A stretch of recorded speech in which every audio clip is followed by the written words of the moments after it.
오늘 이 시간에는 마태복음 강해 82번째 시간으로 천국의 여정이라고 하는 주제로 말씀을 배우겠습니다. 본문 말씀은 마태복음 9장 10절에서 13절의 말씀이고요.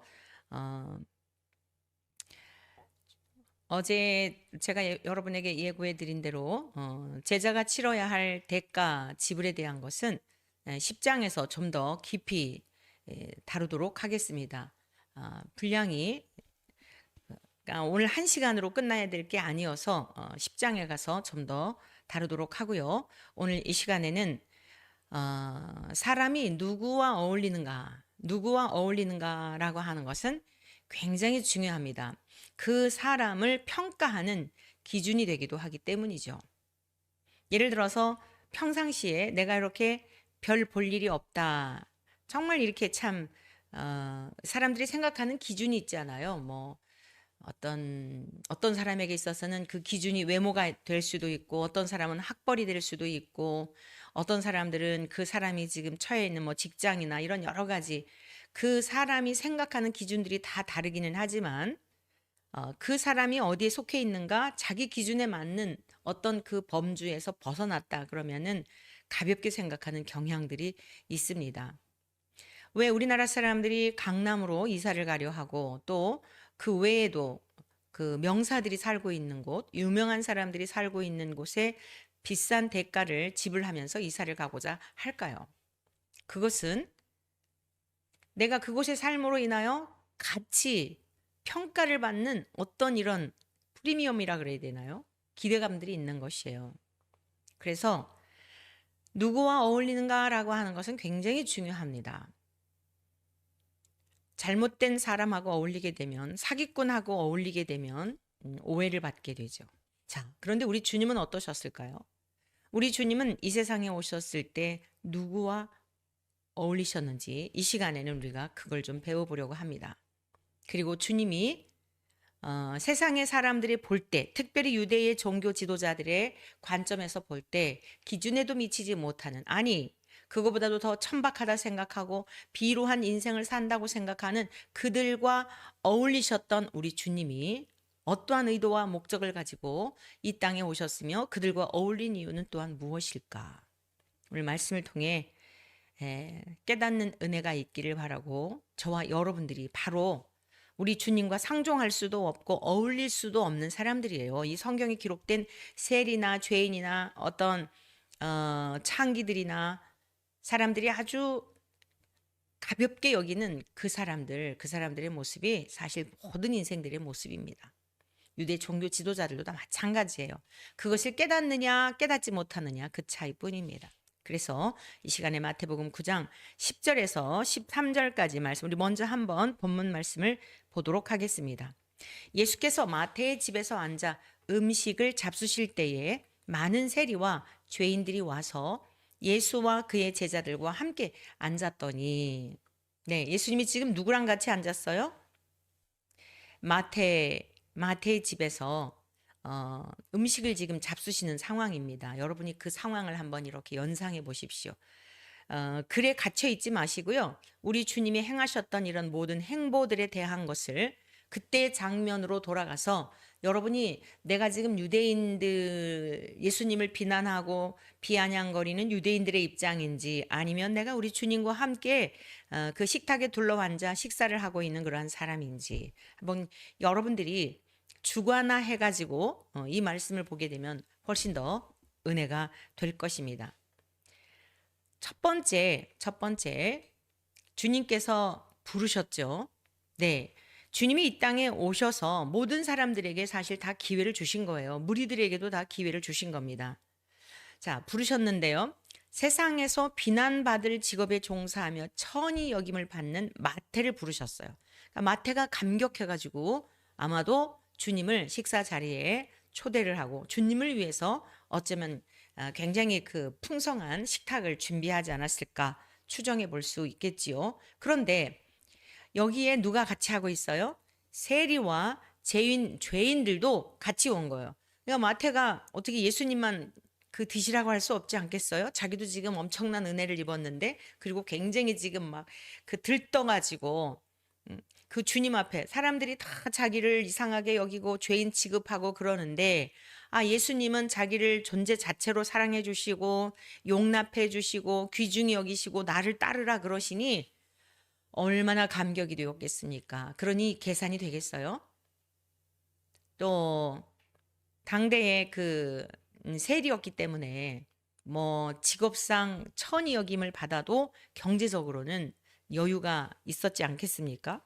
막 착취하고 이러니까요. 뭐 이 시대에도 착취하는 사람들은 돈 많잖아요. 그러니까 그 감격 속에 그렇게 죄인들도 세리 뭐 이런 사람들이 같이 예수님의 제자들과 함께 앉아 있었던 거예요. 11절 바리새인들이 이 장면을 본 겁니다. 그의 제자들에게 이르되 차마 예수님께는 말씀하지 못하고요. 어찌하여 너희 선생은 세리와 죄인들과 함께 잡수시느냐? 라고 아주 조소하듯이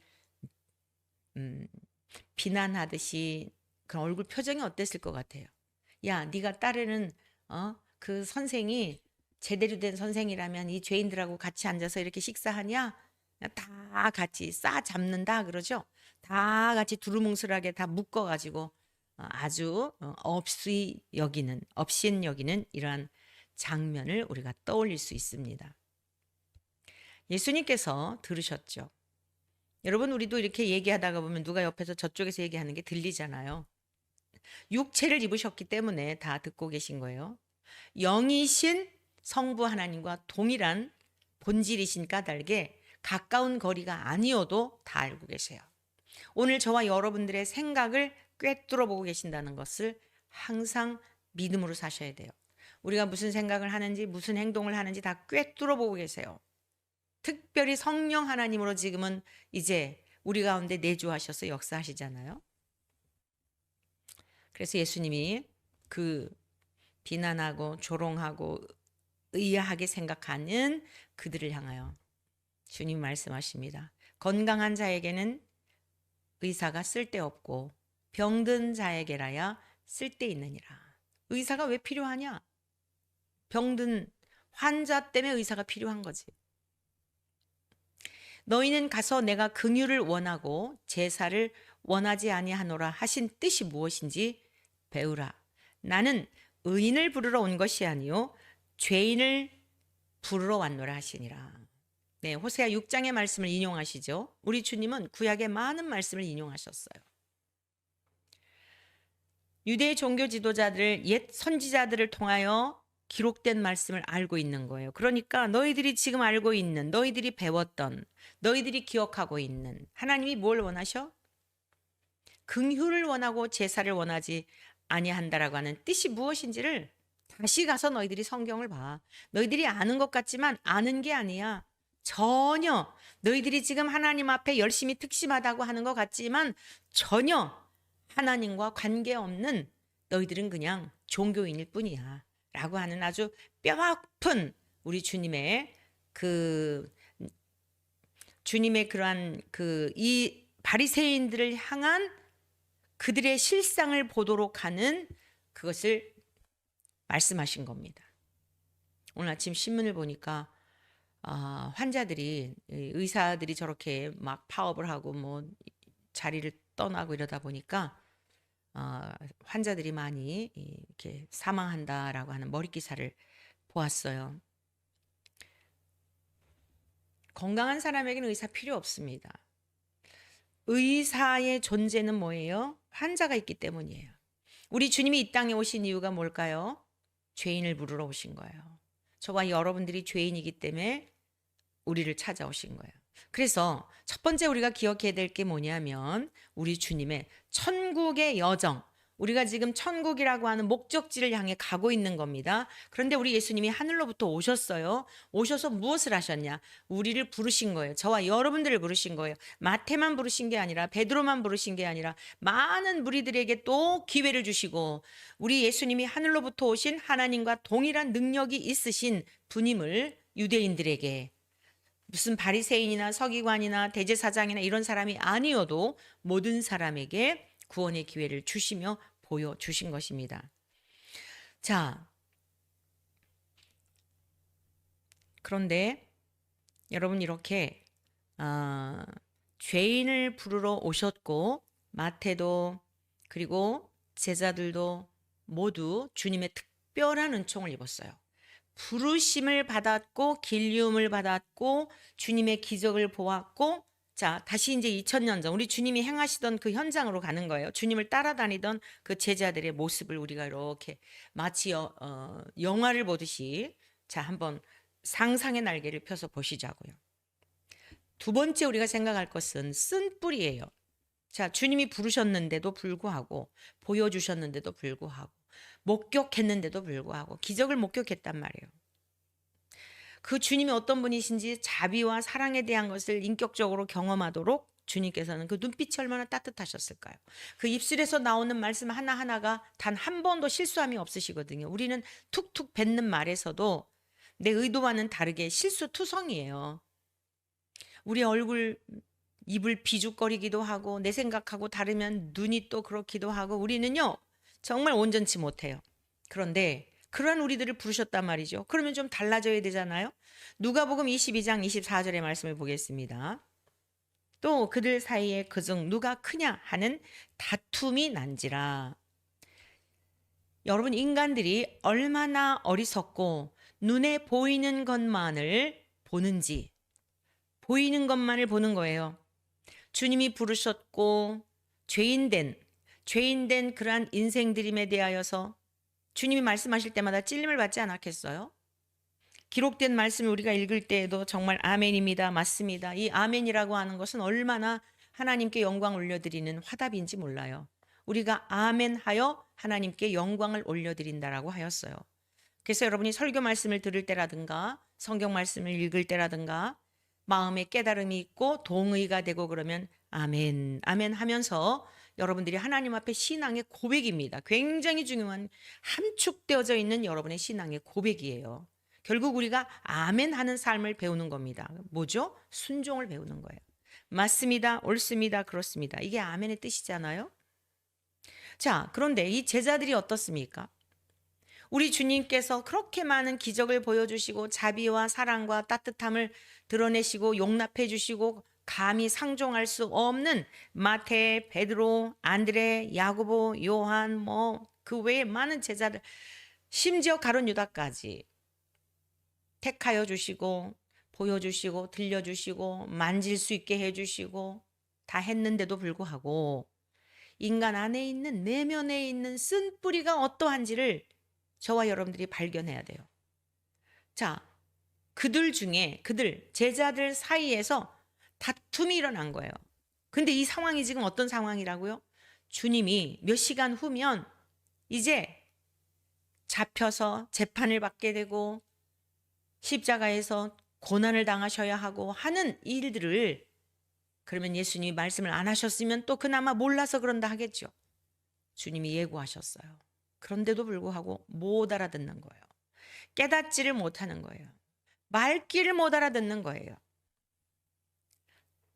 여러 번 제가 여러분들에게 말씀드렸죠. 목회하면서 가장 보람이 뭐라고요? 성도들이 말귀를 알아듣는 성도를 만나는 그 행복. 하나님의 말씀을 전했을 때 말씀의 뜻이 무엇인지를 깨닫고 아멘 아멘 하면서 어린아이가 굶주렸다가 그 어미의 품에서 젖을 먹고 새근새근 잠든 그 평화로운 모습을 보는 것처럼 하나님의 말씀을 깨닫고 그 말씀의 맛을 느끼며 말씀대로 살아가려고 씨름하는 살아내는 성도들을 보는 그 기쁨은요 세상의 어떤 기쁨과 비교가 안 돼요. 그거 바라보며 목회를 하는 거예요. 부러운 게 없는 목회를 하는 거예요. 그런 성도 한 영혼 한 영혼이 더하여지는 기쁨을 볼 때 무슨 세상에 부러울 게 뭐가 있겠습니까? 대형 막 어마어마한 건물 안에 왔다 갔다 하는 수십만 명이 있다 한들 부러울 이유가 없는 거예요.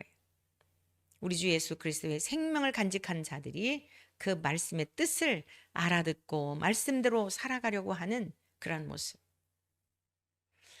여러분 오늘 이 제자들 사이에 다툼이 일어난 이 장면이 마치 부모님이 지금 어머니든 아버지가 돌아가실 지경에 이르렀는데 유언을 하시고 심히 괴롭고 고통스러운 마음으로 자녀들에게 말씀을 하셨는데 그 앞에서 재산 다툼하는 자식들의 모습.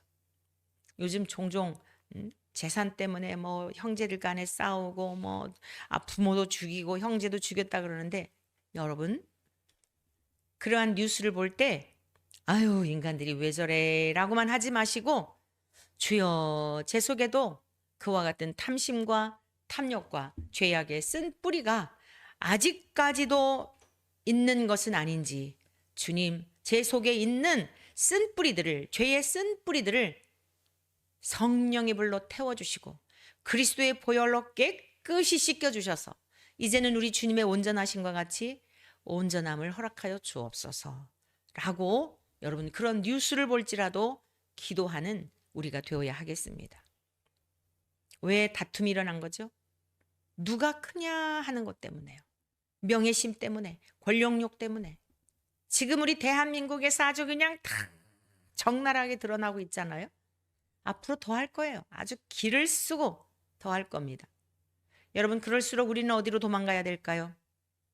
악한 자들을 대항하여서 악법을 만들지 못하도록 우리가 뭐 막으려고 하는 것도 중요한데, 저와 여러분들이 해야 할 일은 뭐냐면 더 주님께로, 지금 이 시대는요 더 주님께로 바짝 다가가야 하는 시간이에요. 주님께로 바짝 다가가서 주님과 온전한 연합을 이루어 언제라도 주님이 되었다, 이제 그만 나와 함께 가자 라고 할 때 세상의 모든 것 후를 다 털고 주님 앞에 갈 준비를 해야 하는 것이 오늘 이 시대를 살아가는 저와 여러분들의 삶이어야 할 줄 믿습니다. 세 번째, 우리가 천국의 여정 가운데 우리를 부르시고 그럼에도 불구하고 우리들 속에 쓴뿌리가 있고 그러하지만, 세 번째 우리가 살펴볼 말씀은 뭐냐면 한결같은 주님의 사랑이에요. 우리들의 죄의 쓴뿌리를 보면 소망이 없어요. 내가 나를 봐도 너무 답답해요. 누가복음 22장 25절에서 27절까지의 말씀을 같이 보시겠습니다. 예수께서 이르시되 이방인의 임금들은 그들을 주관하며 그 집권자들은 은인이라 칭함을 받으나 그랬어요. 예수께서 이르시되 이방인의 임금들, 하나님 없이 자기가 신이 되어 자기가 왕이 되어 살고자 하는 그들은, 그 왕들은 사람들을 다 주관하고 그 위에서 군림하고, 집권자들은 어때요? 사람들에게 칭찬을 받고 이런 것을 당연하게 여긴다는 거예요. 제가 요즘 가능하면 뭐 뉴스도 잘 안 보려 하고 주중에 계속 성전에 이제 머물면서 주님을 더욱 갈망하는 시간을 갖고 있습니다. 네, 행복이 거기 있어요. 밖에 외부에 나가는 것도 좀 금하고 주님과 함께 교제하는 그러한 시간을 즐기고 있는데, 그래서 제 안에 있는 철저하게 그동안에 또 삶도 돌아보고, 또 주님보다 앞선 것은 없는가 이러한 것들도 돌아보고, 또 국가적인 여러 가지 암담한 현실을 바라보면서 총체적으로 주님께 침묵하며 그냥 침묵하는 시간이에요, 주님께. 그런데 그래도 이제 어떻게 돌아가나 뭐 이렇게 하다가 보면 또 뭐 온 거 소식 듣고 하다가 보면 그러잖아요. 그 뭐 조국이라는 사람이 어디 가서 무엇을 뭐 쓰레기를 갖다 버렸대나 뭐 했대나. 여러분 그런 게 자랑할 일이에요? 여러분 그런 것이 뭐 신문에 낼 일이에요? 뭐 비서실장인지 누가 그거를 몸소 갖다가 뭐 어디 다 읽지도 않아서 그냥 몇 글자를 보니까 볼 가치도 없어서 그러는데, 이게 바로 그런 거예요.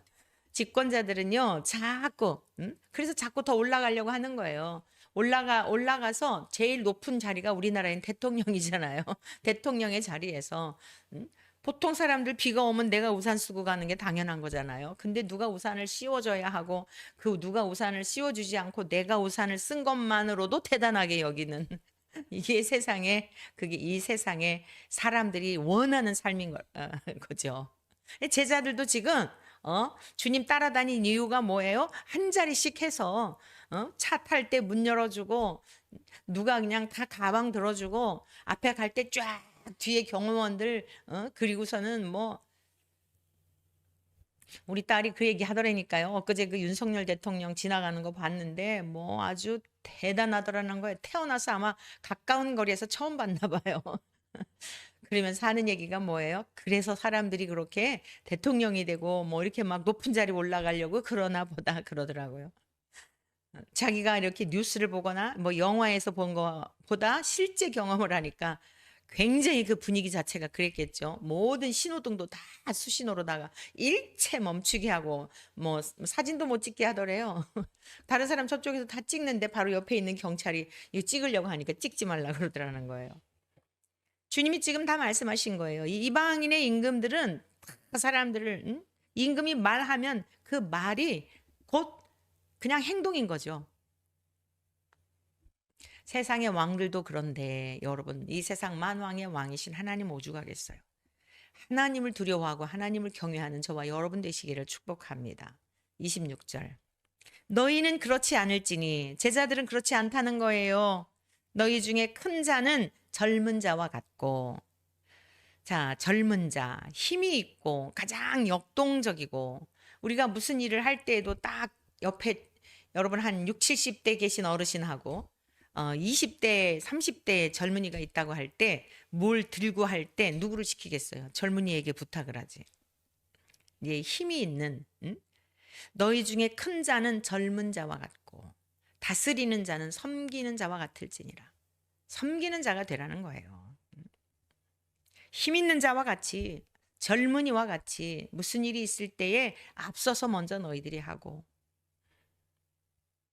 앉아서 먹는 자가 크냐 섬기는 자가 크냐 그렇죠?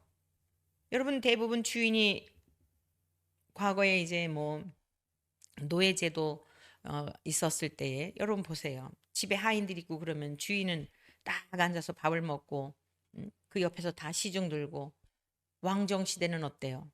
그냥 옆에서 다 시중 들고 그런데 주님의 제자들은 아니 우리 주님은 그렇게 주관하고 은인이라고 칭찬을 받고 이러려고 온 게 아니라는 거예요. 그리고 너희들은 내가 너희들을 세상에서 불러내었는데 세상의 집권자들이나 세상의 임금들과 같이 군림하고 큰 자가 되고 섬김을 받는 자가 되게 하려고 너희들을 부른 게 아니라 그거는 배우지 않아도 가르쳐 주지 않아도 너희들 속에 다 있다는 겁니다. 그런데 그 세상의 임금과 같지 않은 내가 와서 뭐라고요? 섬기는 자로 너희 중에 있노라. 세상에서 가장 섬김을 받으셔야 할 분이 있다면 오직 예수 그리스도 한 분이세요. 우리 모든 인간은 다 죄인들이기 때문에 죄인들이 어디 누구한테 섬김을 받아요? 죄인들은 마땅히 형벌을 받고 지옥에 가서 살아야 마땅한 거예요. 의인이신 예수님만이 섬김을 받으셔야 돼요. 그런데 반대로 우리 주님이 나는 섬기는 자로 너희 중에 있느니라. 그래서 제자들의 발도 씻겨주시고 그뿐만이 아니죠. 오병이어 사건도요. 오병이어 행하신 다음에 사실 말이 그렇지 장정만 5천 명이에요. 그러면은 어린아이들, 할머니, 할아버지, 아주머니, 여인들, 여자들 다 합하면 2만 명이 좋게 넘죠. 여러분 2만 명 이상 되는 사람들에게 서빙을 한다. 얼마나 힘든지 아시겠어요? 상상해 보신 적 있으세요? 그 물고기하고 떡을 나눠주는 그 빵을 나눠주는 이게 얼마나 힘들겠냐고요. 육체적인 노동. 근데 주님께서요. 그 다 끝나고 무리들이 다 흩어지고 난 다음에 제자들 먼저 바다 건너편으로 가라 그래요. 먼저 가서 쉬라 그러세요. 뒷마무리 주님이 다 하셨어요.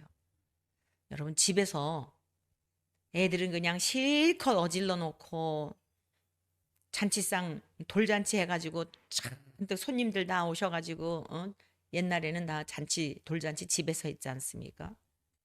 마무리 누가 하죠? 아빠 엄마가 하잖아요. 그 집에서 제일 큰 자가 하잖아요. 다 섬기잖아요. 근데 사람들은 어때요? 그런 거 싫어하는 거죠. 그러면서 주님께서 책망하시고 야단치고 그러시는 것이 아니라 한결같은 사랑으로 보여주시면서 그래 너희들 속에 큰 자가 되고 싶은 욕망이 있지? 그런데 나는 섬기는 자로 너희 중에 있잖아. 너희들도 그 길을 가야 돼 라고 말씀하신 거예요. 믿어주시는 거예요. 저와 여러분들의 실수도 많고 허물도 많아요. 그런데 끝까지 믿어주시고 끝까지 기대하시고 끝까지 의지하시고 여러분 우리를 의지할 게 뭐가 있겠어요? 그런데도 주님은 그러하셨어요. 격려와 위로를 해주셨어요. 28절 말씀 같이 봅니다. 너희는 나의 모든 시험 중에 항상 나와 함께한 자들인즉. 자, 조금 있으면요 다 도망갑니다. 조금 있으면 다 도망가요. 그런데 너희는 나의 모든 시험 중에 항상 나와 함께한 자들인즉 이렇게 믿어주시는 거예요. 도망갈 걸 아시면서도 다시 너희들이 내게로 돌아와서 내가 갔던 십자가의 길을 나는 너희들이 갈 것을 알아. 믿어.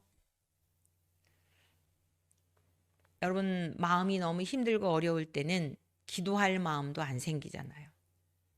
소위 주님 앞에 삐져가지고 토라져 있잖아요. 우리가 어린 시절 엄마 아빠 품에 자랄 때 내가 요청하는 것 들어주지 않으면 삐져가지고 밥도 안 먹고 제 방에 들어가서 문 딱 잠그고 있었던 그런 모습들. 누가 배고파요? 누가 아쉬워요? 자식이 아쉽죠. 그런데도 어때요? 부모님은 그냥 야, 문 좀 열어. 밥 먹어. 육신의 부모의 사랑도 그러하죠. 우리 주님의 사랑은 그에 비할 수가 없어요. 몇 시간 후면 제자들이 다 도망갈 걸 아시면서도 너희는 나의 모든 시험 중에 항상 나와 함께한 자들인즉. 사랑하는 성도 여러분, 이 말씀을 붙드시기를 축복합니다. 주님이 당하신 그 시험, 우리도 주님이 가신 길을 따르면 반드시 그런 시험을 우리도 받아요. 그런데 뭐라고요? 우리 주님이 당하신 시험, 우리 주님이 고난 당하실 때 도망갈 것을 아시면서도 믿어주시면서 항상 나와 함께한 자들이라는 겁니다. 내 아버지께서 나라를 내게 맡기신 것 같이 나도 너에게 맡겨. 그렇죠. 우리 주님이 이 땅에 오실 때는 하나님 아버지께서 모든 전권을 위임하셔서 그 전권을 가지고 오신 거예요. 심판의 권세도 있으시고 사람을 죽일 수도 있고 살릴 수 있는 권세도 있으시고 창조주로서 바다 위를 걸으실 수 있는 그 능력과 권세도 동일하신, 여러분 모든 권세가 동일하신 우리 성자 예수님이 성부로부터 받으신 그 권세를 위임해 주셨다니까요. 너무 놀랍지 않아요? 내 아버지께서 나라를 내게 맡기신 것 같이 나도 너희에게 맡겨. 그래서 우리가 함부로 살면 안 되는 거예요. 주님의 이름이 모욕을 당하거나 주님의 이름이 치욕을 당하는 일에 정말 저와 여러분들이 목숨을 걸고 우리의 삶을 통해 그러한 우리 주님이 대우를 받지 않도록, 우리가 잘못하면 주님의 이름이 욕을 먹는단 말이에요. 주님의 명예를 위해서 살아야 되는 거예요. 저와 여러분들의 삶의 이유와 목적이 뭐예요? 저 영원한 천국에 가는 것이지만 그냥 가게 된 거 아니잖아요. 주님의 혹독한 대가를 지불하심으로 말미암아 이 세상의 그 높고 높은 자리에서 이 땅에 오셔서 낮고 천한 우리들을 불러주시고 한결같은 사랑으로 변덕스러워도 믿어주시고 격려와 위로해 주시면서 그뿐만이 아닙니다. 그뿐만이 아니에요. 최후의 영광을 약속해 주셨어요. 누가복음 22장 30절입니다. 너희로 내 나라에 있어 내 상에서 먹고 마시며 또는 보좌에 앉아 이스라엘 12지파를 다스리게 하려 하노라. 자, 다시 이제 마태복음으로 돌아갑니다. 마태복음 9장. 지금 마태복음 9장 9절에서 마태라 하는 사람을 부르셨고요. 마태는 너무나 감격이 되어 우리 주님을 식사 자리에 초대를 했어요. 그런데 그 식사 자리에 누가 있다고요? 마태뿐만 아니라 세리와 죄인들이 그리고 제자들이 같이 둘러앉아서 우리 주님과 식사를 하는 거예요. 여러분, 그러면서 뭐라고 지금 누가복음 22장 30절에서 뭐라고 말씀하셨다고요? 너희로 내 나라에 있어 내 상에서 먹고 마시며 또는 보좌에 앉아 이스라엘 12지파를 다스리게 하려 하노라. 여러 번 그 뉴스 같은 데 인제 보면 만찬 있죠. 대통령이 뭐 누구 어떤 그 공동체라든가 개인이라든가 또 사업하는 분들이라든가 뭐 이런 분들을 초청해 가지고 만찬장을 비춰줄 때가 있지 않습니까? 그런데 여러분, 대통령, 영부인, 그 식탁에 둘러앉아 있는 사람들 아무나 거기 안 앉아요. 전부 자리가 있습니다. 명패가 있고요. 지정된 자리에 앉아야 되는 거예요. 요즘은 결혼식도요, 워낙 그 식대가 비싸잖아요. 지난번에 그 저희 초등학교 동창이 음, 그 딸이 결혼을 한대요. 그래가지고 단톡방에, 물론 저는 못 갔죠. 단톡방에 미리 그 고지를 한 거예요. 이 결혼식에 올 수 있는 사람은 미리 이야기해 주기를 바랍니다. 그래서 이 초등학교 동창 딸이 어, 그 어느 나라더라. 아무튼 그 해외 나가서요. 아주 세상적으로 말하면 출세를 했어요.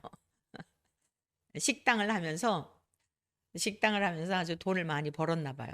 그 한국에 호텔을 빌려가지고 그러는데 오실 분은 미리 신청해 주십시오. 그래 나중에 그 결혼식장 이렇게 보여주는데 전부 그 앞에 명패가 있더라고요. 여러분, 조금 경제적인 여유가 있는 사람이 결혼식을 할 때도 아무나 오게 하지 않고 지인이지만 미리 신청을 받아서 그 앞에 이름표를 놔주잖아요. 그러면 그 식탁에 둘러앉아 있는 사람들도 다 다르잖아요. 그날 신랑과 신부와 함께 있는 사람이 있고 그 가족이 앉는 자리가 있고, 영원한 하나님 나라에서 여러분, 이 상상이 되세요? 상상이 되시냐고요? 지금 주님이 앉아서 식사 자리에 함께 해야 될 자들이 누굴까요? 바리새인이나 서기관이나 대제사장들이나 하나님을 믿는 열심히 특심했다라고 하는 그들이 주님과 함께 앉아 있어야 될 거 아니에요? 근데 그들은 뭐 하고 있어요?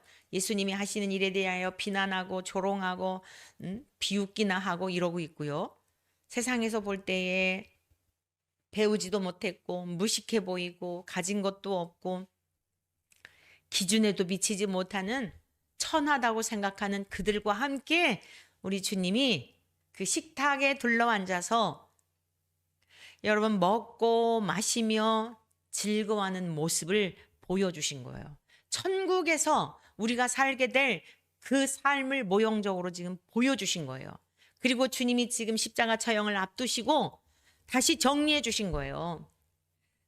마태복음 9장 9절에 그 이하에 있는 죄인들과 세리들과 식탁에 앉아서 먹고 마시는 장면을 비아냥거리고 조롱하고 조소하는 그들은 오히려 이후에 영원한 천국에서 들어가지도 못할 뿐만 아니라 못 들어가요. 회개하지 않으면. 그래서 주님이 이렇게 말씀하셨어요. 마태복음 5장에서 내가 율법이나 선지자를 폐하러 온 줄로 생각하지 말라. 너희들이 알고 있는 율법을 내가 무시하는 게 아니야. 오히려 내가 완성하러 왔어. 그 율법이 무엇이냐? 하나님을 사랑하는 것과 이웃을 사랑하는 거야. 이웃을 사랑한다는 게 내 마음에 드는 사람만 사랑하는 것이냐? 너희들이 볼 때 이 세리나 죄인들이나 창기들 이들 볼 때 사람 같지 않으냐? 너희들이 사랑하는 사랑의 대상이 누구더냐? 내가 사랑하는 사랑은 너희들과 달라. 세상의 가치와 기준이 아니야. 존재 자체로 사랑하시는 그 사랑으로 인하여서 오히려 너희들과 내가 식사를 함께 해야 되겠지. 이들은 다 나가라고 해야 되겠지. 그런데 주님은 세상에서 볼 때 가치 없다고 생각하는 그들과 함께 식사를 하시면서 장차 누가 천국에 들어갈지를 보여주신 것입니다. 그러면서 내가 율법이나 선지자를 폐하러 온 줄로 생각하지 말라. 폐하러 온 것이 아니라 완전하게 하려 함이라고 말씀하셨어요. 그러면서 뭐라 그러셨습니까? 진실로 너희에게 이르노니 천지가 없어지기 전에는 율법의 1.1획도 결코 없어지지 않냐고 다 이루리라. 너희들이 율법을 잘 지키는 것 같으냐? 너희들이 율법을 지키려고 목숨까지 내놓았느냐? 율법을 지키지 않는 자는 죽임까지 당하는, 죽여버리기까지 하는 너희들의 신앙이 열심히 특심한 것 같으냐? 그런데 주님이 마태복음 5장 19절에서 뭐라고 말씀하셨어요? 그러므로 누구든지 천지가 없어지기 전엔 율법의 1.1획도 결코 없어지지 아니한다고 말씀하시며 뭐라고 말씀하셨냐면 그러므로 누구든지 이 계명 중에 지극히 작은 것 하나라도 버리고 또 그같이 사람을 가르치는 자는 천국에서 지극히 작다 일컬음을 받을 것이고 누구든지 이를 행하며 가르치는 자는 천국에서 크다 일컬음을 받으리라 이렇게 말씀하셨어요. 제가 마태복음 5장 산상수훈 강의할 때 여러분에게 드렸지만 다시 한번 반복해 드리는 거예요. 그러면 우리는 여기서 다 지키지 못해도 들어가는구나. 여러분 이게 아주 미묘한데요. 행함으로 구원받는 거 아니에요. 그런데 주님이 지금 뭐라고 말씀하셨냐면은 어떻게 보니까 행함으로 구원받는 것 같아요. 왜? 이 율법 중에 지극히 작은 것 하나라도 버리고 그같이 가르치는 자는 천국에서 작다 일컬음을 받으리라 했잖아요. 그러니까 뭐 하나라도 버리고 뭐 다 지키지 못하고 그래도 결국에 천국에 들어가긴 들어가네. 다만 천국에서 작다 일컬음을 받으니까 일단 천국은 입성하는 거 아니야? 라고 생각할 수 있는 거예요. 그 뒷부분을 보셔야 돼요. 그래서 여러분 성경에 보면은 이렇게 딱 점 찍어 놓고 동그라미 해 놓고 한 그 문단 안에 있는 내용들이죠. 사실 문단도 정확하게 나누어진 거는 아니에요. 근데 대략적으로 그 문단 안에 보면 주님의 하시고자 하시는 말씀의 핵심적인 게 있어요. 뒷부분에 있는 내용을 보셔야 돼요. 내가 너희에게 이르노니 너희 의가 서기관과 바리새인보다 더 낫지 못하면 결코 천국에 들어가지 못하리라. 결론적으로 뭐죠? 정말 예수 그리스도로 말미암아 구원받고 예수 그리스도로 말미암아 생명을 얻었으면요. 하나님을 전심을 다해 사랑하게 되고 이웃을 사랑하게 되는데 이렇게 바리새인이나 서기관들처럼 자기들의 생각과 기준으로 이 사람은 사랑할 자, 이 사람은 못된 사람, 이 사람은 죄인, 상종도 말아야 되고 심지어 죄인을 부르러 오신 바리새인과 서기관까지 다 포함된 죄인들을 부르러 오신 그러한 주님을 알아보지 못하고 자기들은 의인인 것처럼 배제시켜 버리니 어떻게 그 사람들이 천국에 들어갈 수가 있겠어요? 심령이 가난하지 못한 서기관과 바리새인들이 어떻게 천국에 들어갈 수가 있겠습니까? 그러므로 오늘 이 말씀을 저와 여러분들이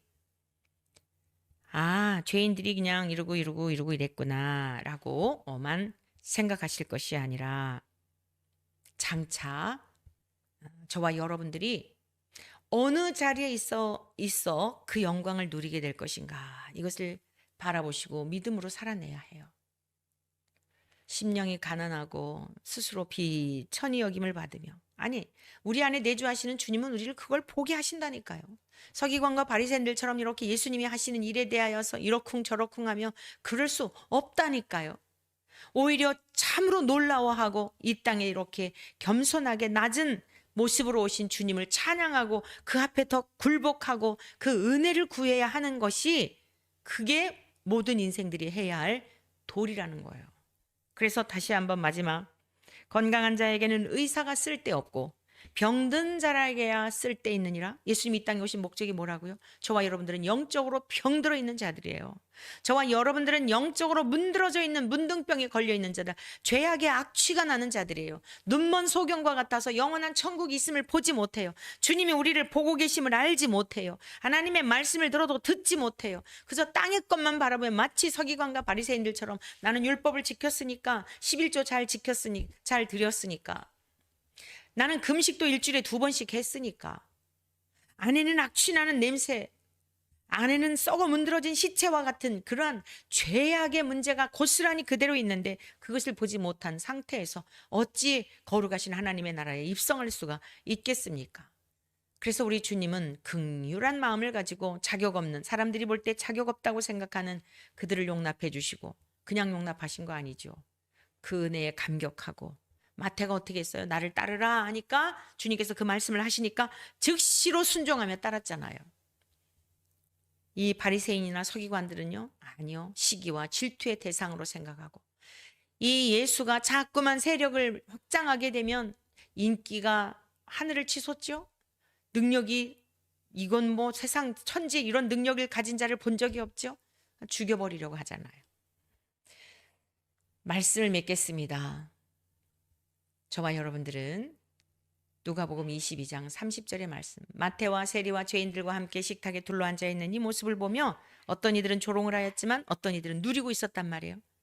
이것이 장차 저와 여러분들이 영원한 하나님의 나라에서 우리 주님의 밥상에 앉아 식탁에 앉아 여러분 거기선 쌀밥 먹고 뭐 무슨 햄버거 먹고 이런 거 아니에요.